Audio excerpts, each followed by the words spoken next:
When Bruce Lee introduced Jeet Kune Do, JKD, in the 1960s, his goal wasn't just to create another martial art.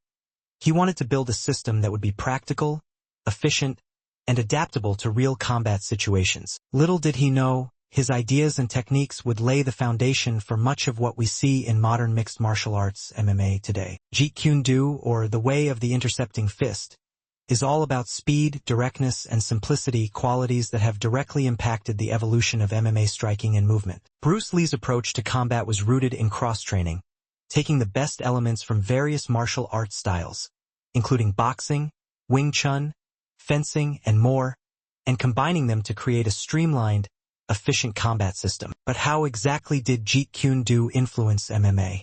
Let's take a closer look at the key elements of JKD that have shaped the way MMA fighters approach striking and movement. The intercepting fist. Striking first, striking hard. One of the cornerstones of Jeet Kune Do is the concept of the intercepting fist. In this technique, the idea is simple. Don't wait for your opponent to attack. Strike first and strike hard. Bruce Lee focused on eliminating unnecessary movements, making every punch and kick as direct and effective as possible. How it translated to MMA. The intercepting fist has inspired a key strategy in MMA striking, counterstriking. Many modern MMA fighters now excel in intercepting their opponent's attacks and responding with quick and precise strikes. Fighters like Conor McGregor and Israel Adesanya often showcase this strategy, waiting for their opponent to commit and then striking before the attack lands. Bruce Lee's emphasis on speed, precision, and anticipation is a major influence on the dynamic striking we see today in MMA. Fluid footwork and angling.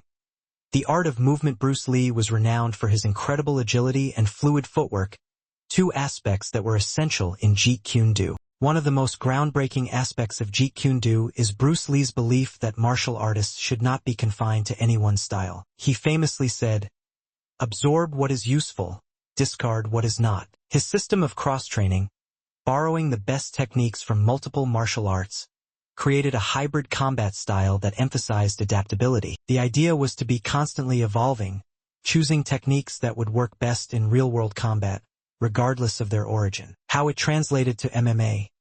Today's MMA fighters are a direct reflection of Bruce Lee's philosophy. They blend boxing, Muay Thai, Brazilian Jiu-Jitsu, wrestling, and other styles into one fluid and adaptable fighting system. For example, a fighter may use striking from Muay Thai, clinching from Greco-Roman wrestling, and grappling from Brazilian Jiu-Jitsu to create a multifaceted approach to combat. Fighters like Khabib Nurmagomedov, Daniel Cormier, and Amanda Nunes have all demonstrated a deep understanding of cross-training and how it can be used to dominate an opponent in MMA. The focus on efficiency and simplicity. One of Bruce Lee's most significant contributions to martial arts was his ability to simplify combat. In Jeet Kune Do, there is a focus on efficiency, eliminating unnecessary movements and techniques that don't serve a practical purpose. Every strike, every movement is meant to be as effective as possible in the shortest amount of time. This minimalistic approach is key in a sport like MMA, where every second counts and every move can determine the outcome. How it translated to MMA.